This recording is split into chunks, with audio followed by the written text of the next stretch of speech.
So I'll be honest.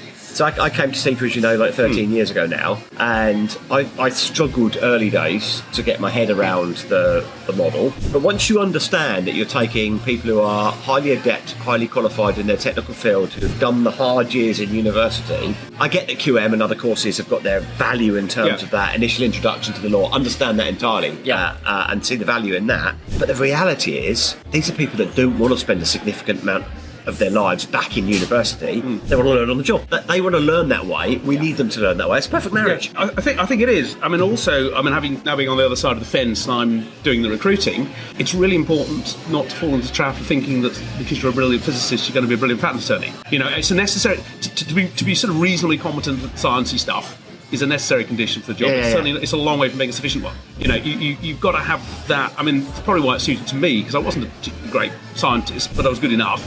But I was pretty good at the humanities stuff as well. Yeah. And I think you do need to hire people who are interested in the law. And, you know, I remember people sort of complaining about failing the exams and sort of saying, well, I got a first-class degree and, you know, I've got a PhD and all these qualifications in physics. Yeah. Well, yeah, it's a very different skill. So I think you've got to pick people who've got that range of interests and abilities. You know, they don't necessarily have to be brilliant at any one thing, but you've got to be able to have that mix of skills.